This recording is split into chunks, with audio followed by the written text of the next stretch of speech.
Hola, saludos a todos que lo están acompañando el día de hoy.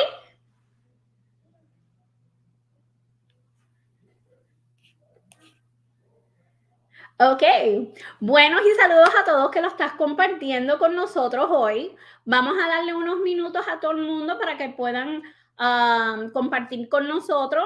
Si lo está viendo en vivo por la página de Facebook, pueden compartir con su familia, pueden compartir con sus amistades. Hoy vamos a estar hablando de diferentes tópicos que van a ser bien interesantes o van a querer compartir. So, le vamos a dar unos segunditos a todo el mundo.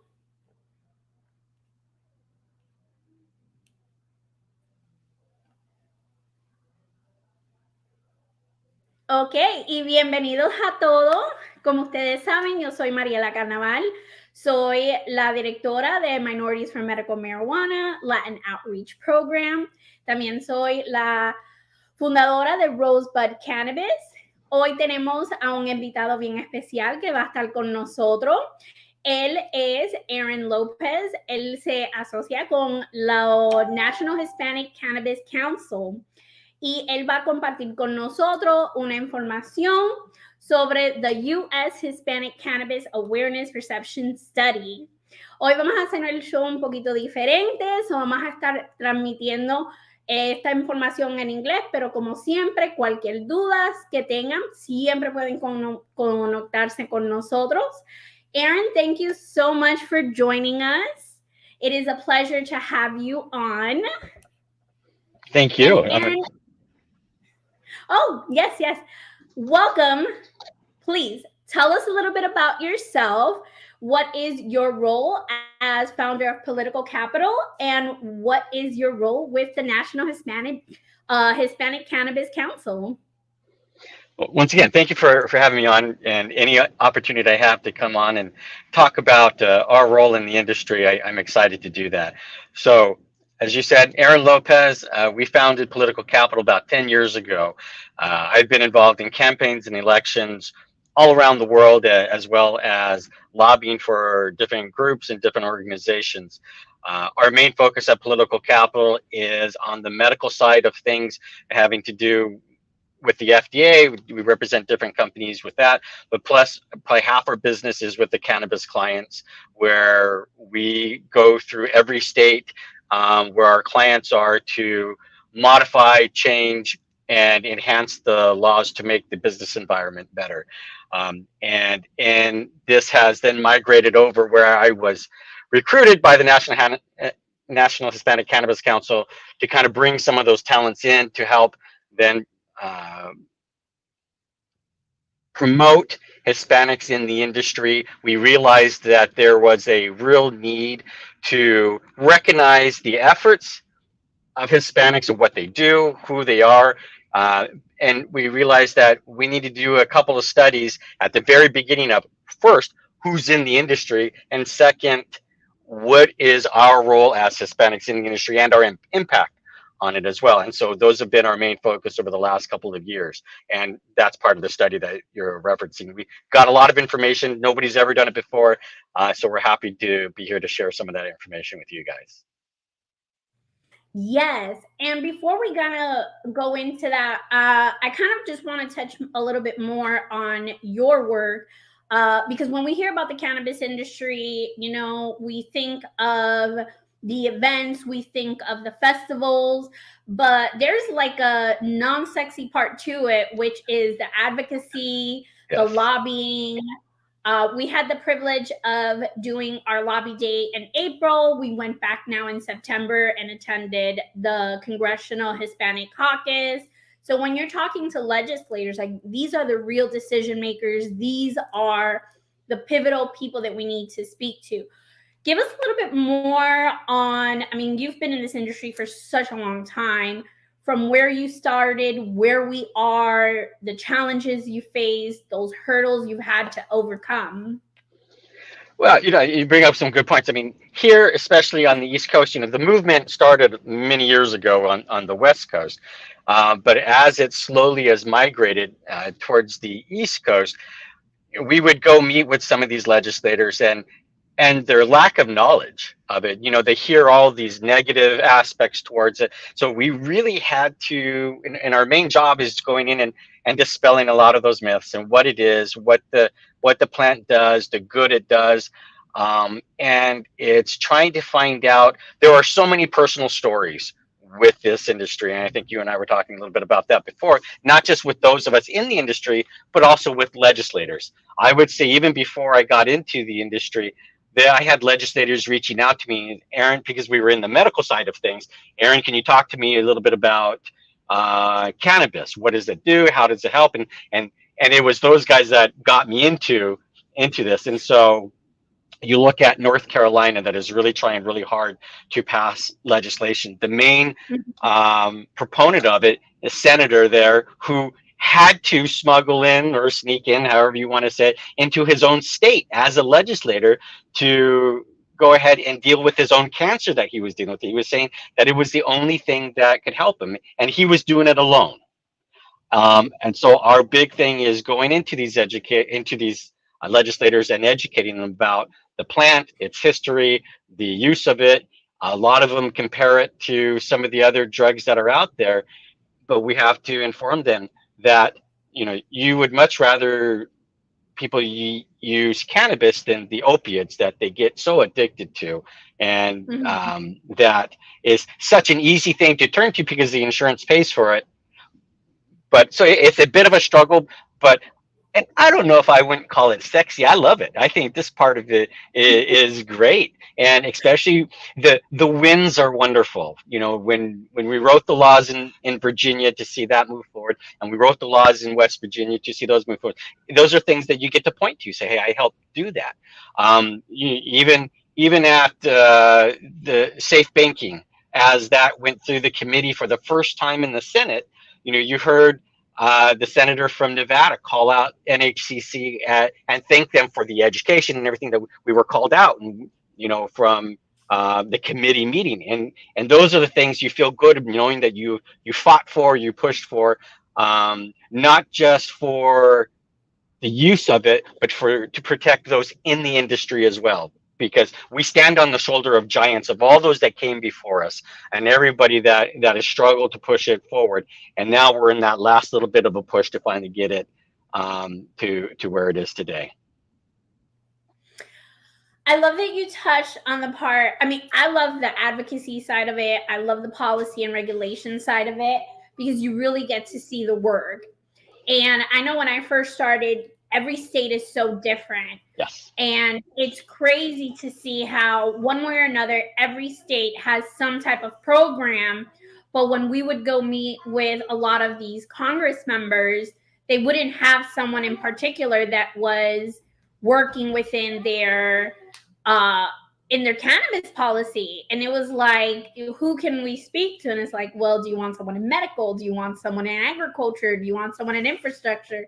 And it was like, check, check, check. So there's so much that goes into this, right? And people think, well, it's just cannabis, so it's one person. But cannabis is like so many branches, so many pillars, so many sectors. What do you feel has been the hardest when you're talking about getting at a local level, you're getting at a state level, you're getting at a federal level? Because it's all different.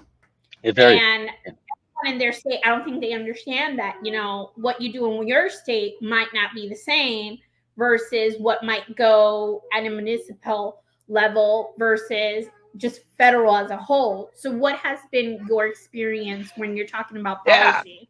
Yeah. Mariela, I'm so glad I'm talking to you about this. I mean, that somebody that understands it, because you're right. I can be within a state, one part of the state that varies so differently than the other part of the state. You've got your rural versus, your larger cities, how they view these type of things.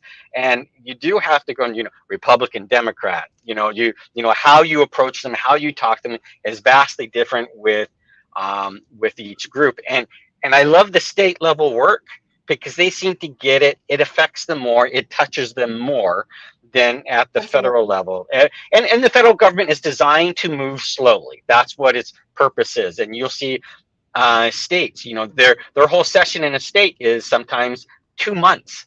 some 45 days, and you've got to work really hard and fast, and it doesn't just start January 15th when the legislation is. It starts back in August. It starts back in July when you're making the plans, where you have to meet with the sponsor of a bill. You have to educate them, make sure they're on board. Then you've got to envelop the committee that it's going to go through. And you're right. What committee? Ag committee, health committee, all these different committees. And you've got to decide everything of what that is. So there's a lot of work that goes into it. And it's one of those things that we have to be persistent, and you've got to be honest with these guys on what it is that we're really trying to accomplish, and ultimately, who is it for? I don't see this as a Democrat thing or as a Republican thing. This is a patient-driven or an end-user-driven industry, and what we're trying to do.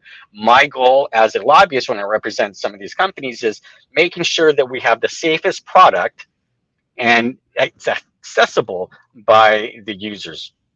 I think of the children. What children are going to be using this? And I think of my own family. My stepmother, who died of cancer. They had her on opiates, and she was gone. And we were able to get her some chocolate infused cannabis. It gave me my mother back. It didn't save her. We didn't expect it to, but for that brief time, I got my mom back for until she was able to pass away, and we were able to spend that time with a quality time with her. And those are the things that we've got to educate them on. And that's such an important factor to kind of consider and to bring into the conversation, that it's not a miracle drug, but it will give you that better quality of life. Absolutely. And we touched on it. I'm coming out from the Puerto Rico market, and after Maria, a lot of the metro area, so San Juan, they have the younger generation. But when you're going out into El Campo, and it's harder to get medical treatment. I mean, yep. I was in Isabela. We were about 50 minutes from the closest hospital in Mayagüez.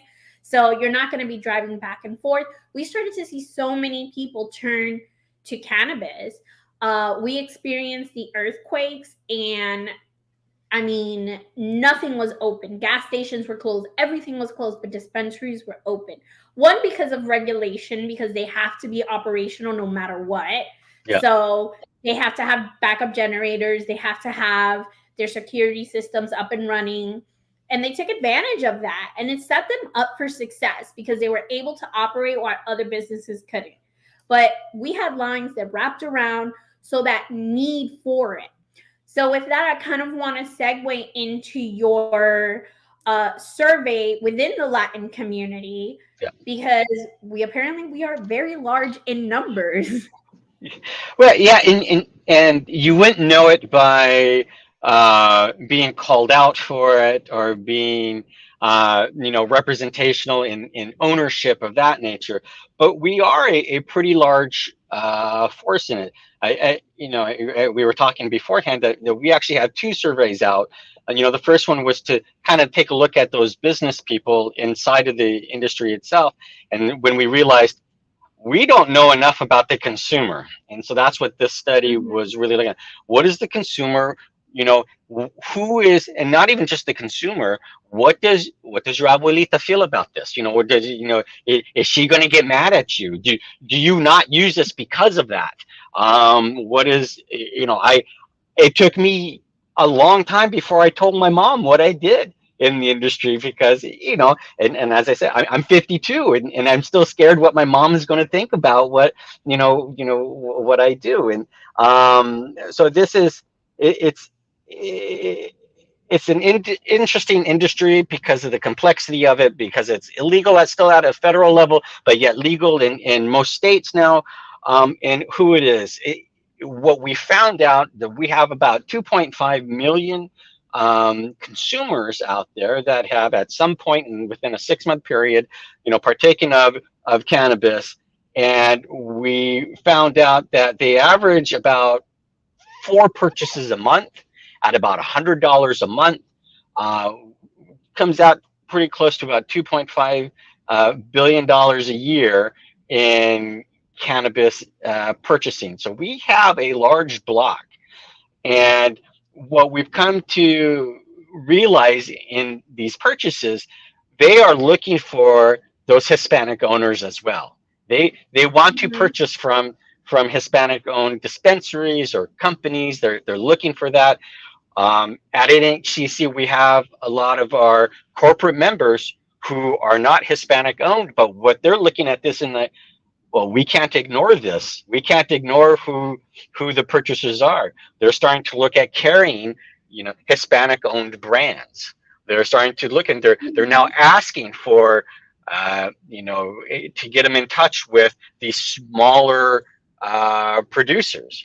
Whether it's through licensing or through whatever.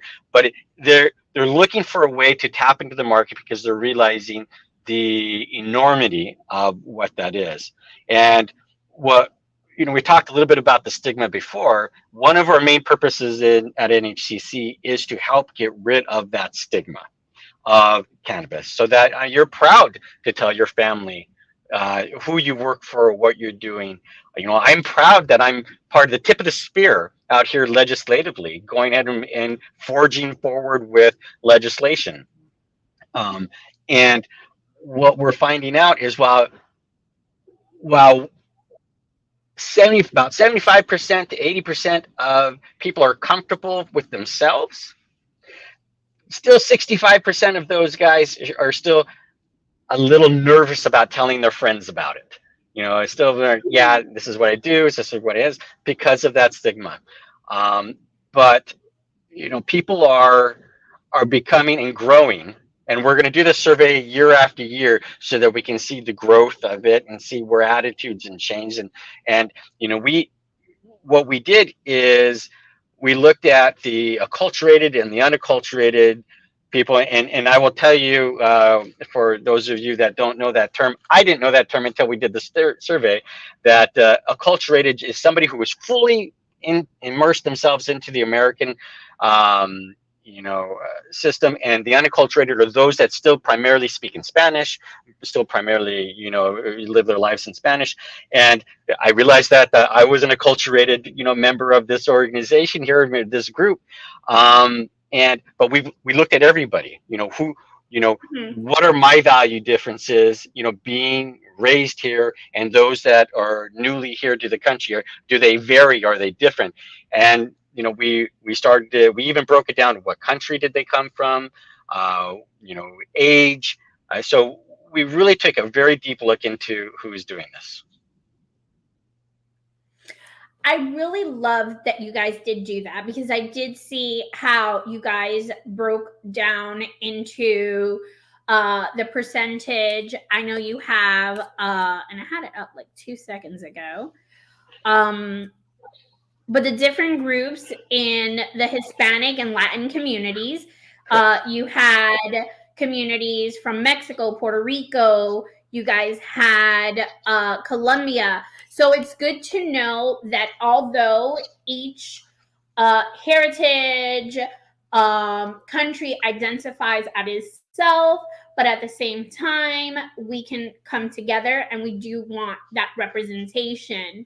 Correct. When I was out in Puerto Rico, our market, uh, we're all predominantly, all the operators are Puerto Rican, so they incorporated into their products a lot of the culture. So we saw flavors. So we had guayaba, Yeah. we have coconuts, we saw pound cakes. My grandmother, she broke her hip, and I always tell everybody, because my grandmother is the person for me. And after her surgery, we started giving her gummies. We started giving her CBD in high dosages, and then we started giving her at night low THC dosage. Yep. And she had the surgery in Florida, and then after her 6 months, she came out to Puerto Rico with me, and I would get her like the chocolate covered pretzels. And I mean, I think for the most part, all Hispanics, we have a sweet tooth and we Yeah. love our dulce. So it's great. Like for my grandmother, if she sees you with a joint, you're still a marihuanero, and it's horrible. But an edible, she says it's different, it's medicinal, and it's not marijuana, it's cannabis. Correct. So just the way Correct. to identify with it is so Correct. different. And when I moved stateside, I was kind of disappointed that I didn't have no representation. Like, I Mm-hmm. didn't find a brand. I mean, I'm out in Florida, so we're not very diverse. And it was just sad because so many Hispanics have relocated from the island, and their patients, I believe that they did a questionnaire, and we had about over 300 residents move over, and about half of those residents were patients on the island. And I feel like we kind of gotten forgotten about. Yeah. What are these MSOs, these operators doing for more of an inclusivity? And So beginning with, oh, go ahead. no, no, no. Go And ahead. then Go ahead. Finish the question. Finish the question. Go ahead. okay. And including the native tongue. Like, if you go into a dispensary, are we seeing bud tenders that speak Spanish? Are we seeing menus that are in Spanish? How can we get Tia to come over as a patient and walk into a dispensary and feel comfortable? So part of that in Florida is unique, and Florida was unique for our study. We noticed that they were Florida was probably the most conservative aspect in with the Hispanic community than any other. New Jersey, the most free, and in Florida, which is fascinating because out of every state, that is the largest medical market, well organized market. 800,000 patients that you got there, but there is a difference, and this is where not having a federal program and having a state-run program varies. You've got 22 operators in Florida, all started by non-Hispanics. So their thing is not they don't see the need to branch into that market because that isn't the core of their business in their minds. But we're starting to tell them exactly what you said, but you are missing out on a large things. Whereas if you go to California, where you know thousands of Mhm. different licenses, you're going to get those smaller bodega style dispensaries that was started by a Hispanic owner who was going to cater to the Hispanic market, and so it's going to vary. What we're telling those guys in Florida is that, well, you need to cater to it. It would be great for them to have a bud tender that spoke Spanish to make them feel more inclusive and more comfortable as they're showing up, rather than just saying, now, you having to translate something for somebody and they go in and that's all they get because this is what they were told to get. This is what they're comfortable getting now, rather than having somebody to speak to.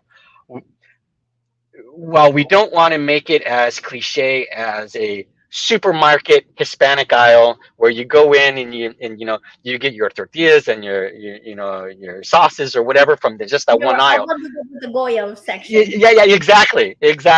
We want a little bit more diverse than that, but still that same kind of idea is say, hey, look, there are things that the Hispanic market, feels more comfortable in taking. We all don't just want a gummy. Mhm. It's make it something that is going to be a little bit more to our liking. What is that? Expand out a little bit more with that. And I think you're starting to see that, and I think you're going to see those that um, want to embrace that. They just don't know how. And I think it would behoove us if we go into something, ask for it. If they know that that's what you want, ask for it, and they'll start to say, oh, hey, they will tell their manager, and if they get enough of it, they're going to say, hey, we keep getting asked for, boom, and they're going to want. Most of these MSOs want to make money. They're going to want to cater to that, and I think we are a silent group when it comes to things of that nature. We hope that somebody does that for us, in the sense that we want a store to open up that is catered towards us, but we need to go out and ask, and that's what we're doing on a lot of everybody's behalf, is going up and say, hey, look at the study, look what they want, look what they're doing. They want a product that is geared towards them. So right now we are a big number. we're obviously very involved. I mean, I know that, when you're talking about the tri-state area, New York, New Jersey, I mean, I think we stand out. Like, I'm very excited to see so much ownership in the Hispanic community. Correct. But where are we putting our money in other states? I mean, here in Florida, I don't have no choice. I go in, I have to get what I got to get. But where are we putting our money elsewhere? Maybe you want to clarify that question a little bit more, just so I fully understand what you're asking. So when we're walking into dispensaries, we're not seeing brands that represent us on Correct. shelves, but we're obviously still in there. We're still consumers. We're still actively purchasing. So how are we just supporting anything that's on the shelves, or like you said? That's a great question, and we did ask that. We thought, when you do go in, what are you buying? What it is, and most of them are getting flour or finding a way to vaporize flour. That is the number one. I think 78% of the users said that's their number one thing that they go for. Others, edibles, hit the top of the market as well. And I was really surprised by the infused beverage. 23% of them said that, we want an infused beverage, and that's what they're going for. But it's the raw flour. If you're not going to give me something that's catered towards me, I'm going to go ahead, either do something with that myself, or go ahead and vaporize it, in my own way. They do go for the vaping cartridges, but not as much as the flour. Yeah, I mean, even I've seen it a lot here. I'm out in Fort Myers. So at first I thought, okay, this is a lot of snowbirds. And then I started seeing, you walk into a dispensary at 10 a.m. and all the snowbirds are in there. Yes. And flour is the number one thing. Like, we forget that, the 60s was their jam and time. That's right. Absolutely. But when we're talking about different products, different intake methods, does the Hispanic community, do we weigh at all in any of the products that are being developed, manufactured? I mean, I've seen a lot of people now, like you said, beverages. Are we playing a role into this? Yeah, I wouldn't say that we are driving the market in any one of those. We didn't see that trend. It's not to say that we couldn't. It's just, I think it's, you go in, they're looking, and from what we're seeing is they're just going straight for the flower.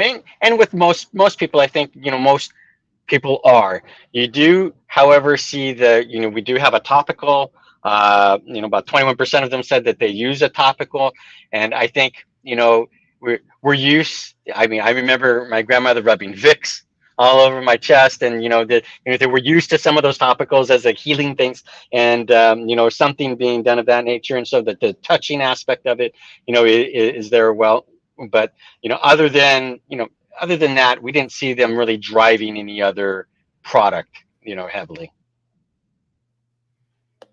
Yes, the topical is huge. My mom and my grandmother, like, that was their first entryway, and I feel that a lot, especially older generation. From when you did your survey last year to this year, did you see a difference and a huge turnaround, or is it slowly progressing as Hispanic communities are becoming more accepted into this? Yeah, there was a slight difference in the two surveys. The first survey was really who's in the industry, and so we're like, how many Hispanic owners are there? How many employees and workers are in the industry? Are we making up the representation that in owners that we should be as in Hispanics in the country itself? And so next year, we'll be able to do a side-by-side comparison, asking the same questions that we asked this year. But the two surveys from last year, this year were different. I will tell you, though, I think the attitude is different just from the owner's perspective in the sense of being involved. We were able to capture some of that of wanting to be involved. And I think that's part of the discussion that you and I were having before was, well, one of our goals is to, when you come into this industry and you want to be an employee in this industry, what do you want to do? The sky's the limit. You don't have to touch the plant. You can be an ancillary. You can be the doctor in this. You can be the lawyer in it. You can do the electrical, part aspect of it. I'm a lawyer lobbyist in the industry.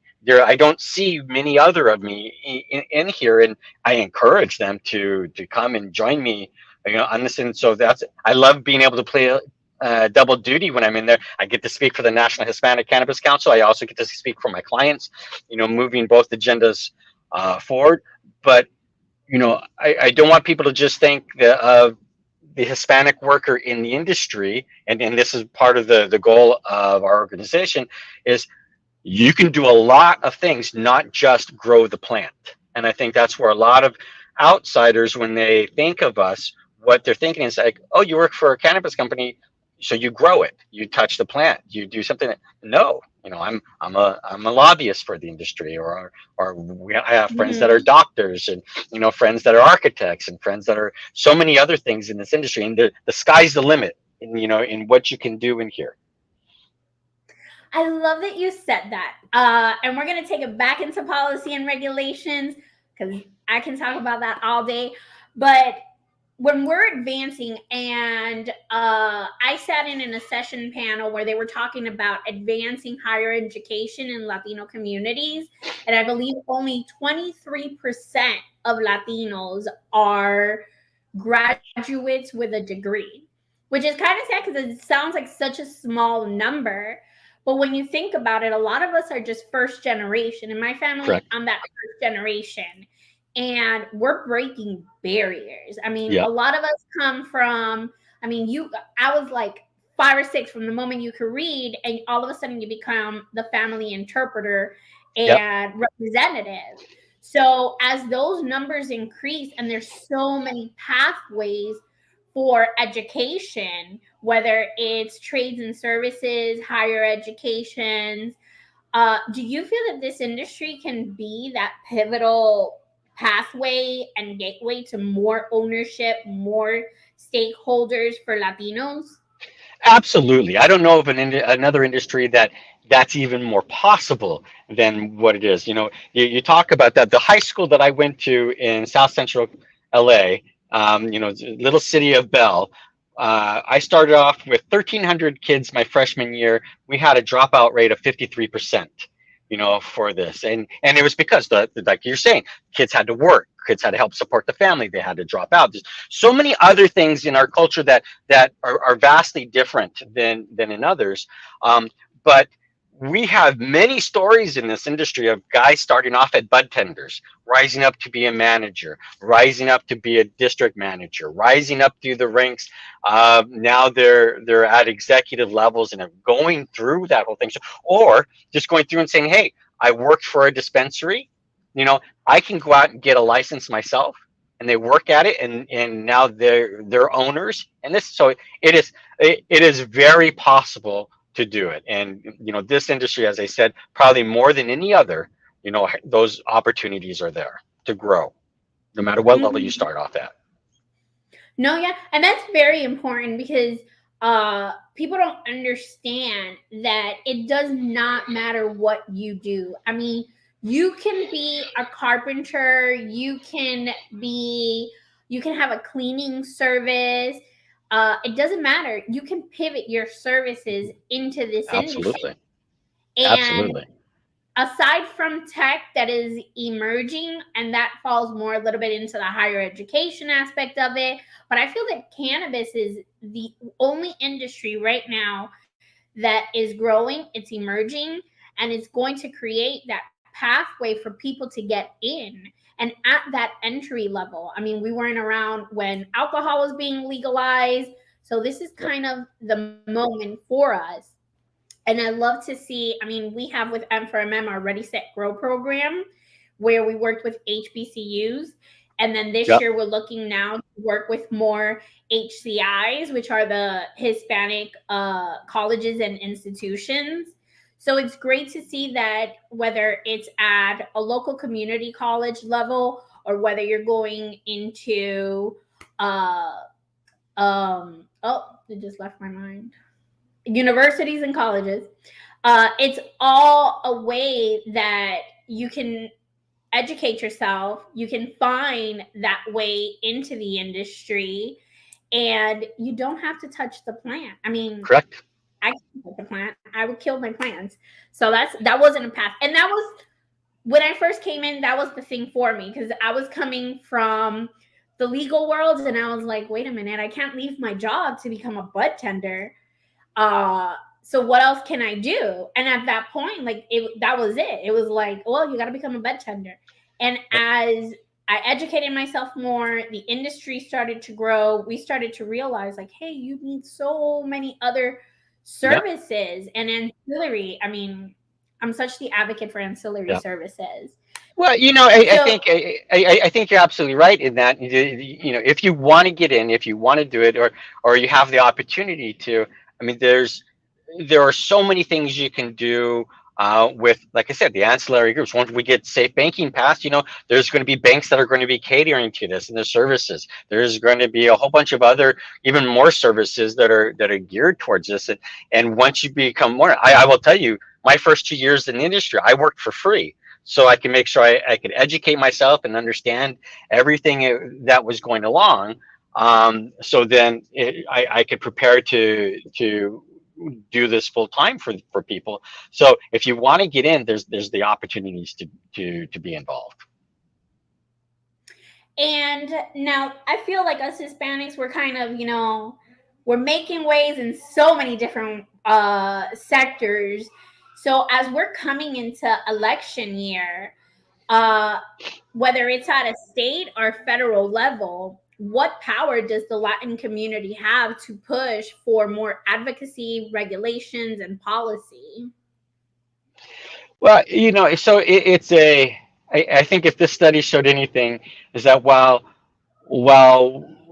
a lot of areas we like to move together in the same direction, we vary greatly, by state and where we are, and by politics. But I think that if we the one area that we can really push is, once again, is inclusion. It's the idea of, we want to make sure that, I don't need to be your equal. I just need to have the opportunity. I need to have access to those opportunities. And so those are the things that I would love to see us push for, is the access to it. So if you want to do it, if you have the desire to do it, you can. And for those that don't want to, I would hate for this to be their only option out, for it, or felt that they were pushed into that kind of a situation. But it's, there's so many. Growing up, I didn't know people would ask, what do you want to be? I didn't know what I could be.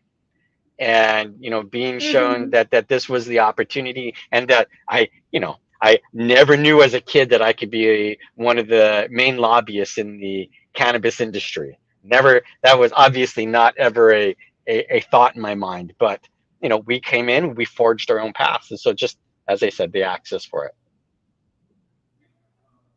Yes, I agree with you 100% on that. And moving into that whole policy and regulation side, uh, just the inclusion of it. So whether it's on a medical side, Correct. and whether you're looking for access for yourself or a family member, whether it's, clinical research, um, doctors, physicians. There's just so much to it, and such an involvement that at any level you can kind of, jump into this industry. So I would love to see more and more minorities kind of get their hands into it, especially since we were the ones affected the most by the war on drugs. Correct. So breaking that stigma, I mean, we spoke about it, how, you talk about Hispanics and it's like, oh, you're an article. Oh my gosh. but we're breaking that stigma, whether it starts at home and talking about it and having these conversations that you can go back and Absolutely. tell mom and abuela and everybody, like, oh, did you know this? Did you read this? What is your whole take on it as we're like coming into an end? Like, what is your whole take to see more inclusion on Latinos, entrepreneurship, stakeholders, and just being involved in their community? Well, and I think that's the other aspect for it, and my firm, I think our biggest push is in the medical aspect for it. We represent a lot of pharmacists and pharmacies, and so the medical aspect of this is a natural fit, mostly because um, we want to make sure that if you are a parent and you need something for your child, that you're not just going to a gas station and self-medicating, that you have access to a doctor and to be able to make sure that your Mm. child or your parents are getting the right product. And I think you said it very well. Even if you don't get involved in the industry, there are local elections, there are local discussions that you should be a part of. How do you want to see it accessed in your area? Do you want to see, I mean, because local regulations are saying no, we're only allowing medical dispensaries, or no, we're not allowing any dispensaries whatsoever. You've got to drive, and creating these basically dry counties, if you will, and having to Mhm. drive. So being involved in, uh, allowing that to either come into your area, or being able to say, I want to see regulated products. I want to make sure that what is being pushed out is safe.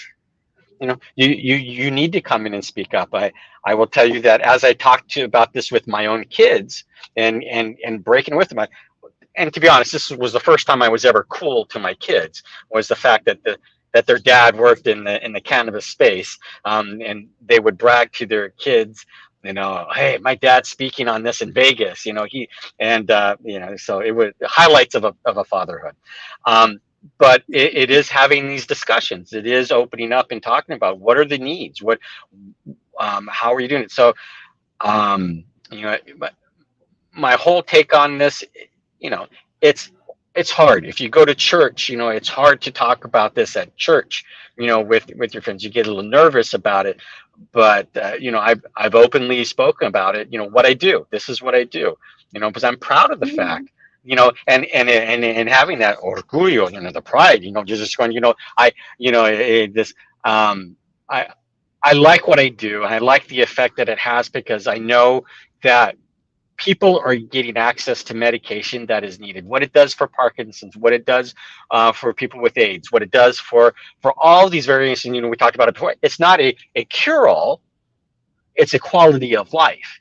And having someone Mhm. be able to make that choice on their life, on how they want access to it, whether they want an opiate or not, and if this helps them, and there is a something for them, then they should be able to have access, at least have that discussion with their doctor, on, can can this help me? Will it hurt any of the other drugs that I'm taking?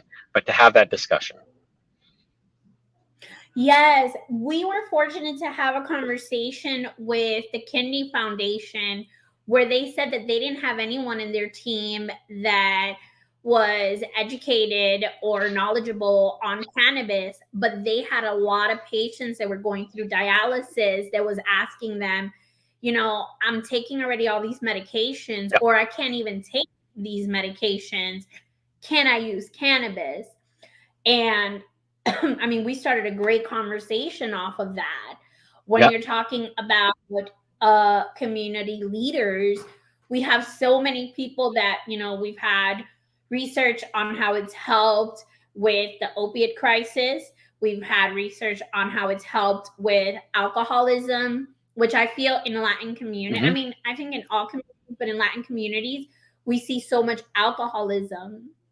And it's great to see that cannabis can kind of be that alternative offset to it.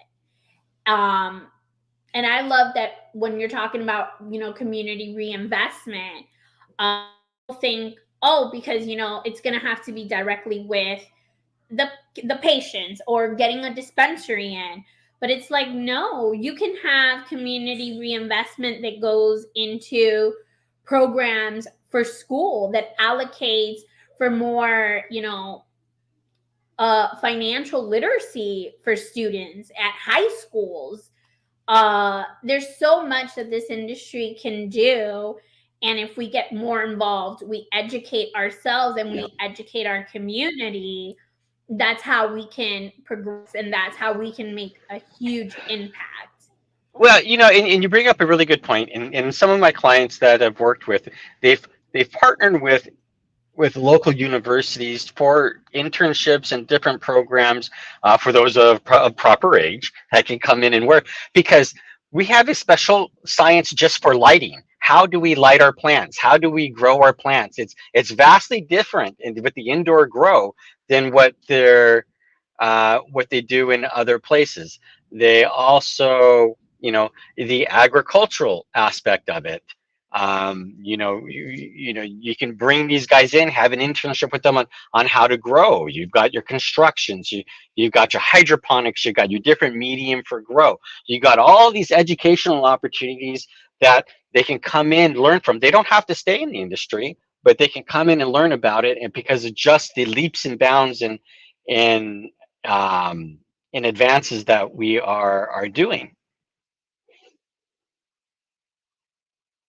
For some apparent reason, uh, I don't know, my internet went a little wonky. Yes, but to your point, I completely agree. There's just so much reinvestment that we can do into our Correct. communities Correct. to advance. Aaron, it's been so amazing to have you here. And like I said, I can continue to talk all night about this if you like. But are there any last points that you would like us to leave us with? And then please tell us a little bit more about your organization, the work that you do, and how we can connect with you.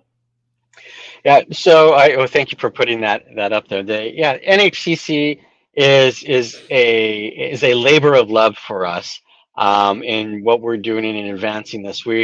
We've expanded. We're nationwide. We are asked. We've been asked by several organizations. We've been asked by several legislators to come and help them understand our particular sector in the industry, which has been wonderful. We're starting to open up local chapters. We have a New York chapter, the tri-state chapter that kind of shares with New Jersey, but I think New Jersey is growing to the point where it's going to have its own chapter here pretty soon. We have one in Chicago. I think Florida is next on our list. So look out for our Florida chapter to open up. And it's really, and that's where the boots really are on the ground in those local chapters, helping the mentorship and making sure that people really get the information they need to succeed in this industry, because we've noticed that education is really lacking, especially for the Hispanic community, on here's your golden ticket, what next? You know, I got this license, what do I do with it? And so us helping to pair them up and educate them and what they can do is what we're really trying to excel at. But you know, Nayela, thank you for the opportunity to be here. This is wonderful. And like you, we could have gone another 4 hours, and I still wouldn't be done talking about it, because it is a passion plea for me. Yes, I agree. I mean, I think anybody in this industry, it's the funniest thing, because if you ever put us in a room together, like we'll just go on and on all night. And especially if you have people from different states, because every state is different. And it's so exciting to hear what's happening, especially those that are like on the floor. Definitely share with us your information on how we can support. And I'm in Florida, so if you guys ever need any support, you know, you can always reach out. You're going to be my first phone call. Oh, yes, I'm going to hold you to that. I keep pushing for them to have more Spanish materials in the dispensary. So every time I go in there, my bartenders are tired of hearing me.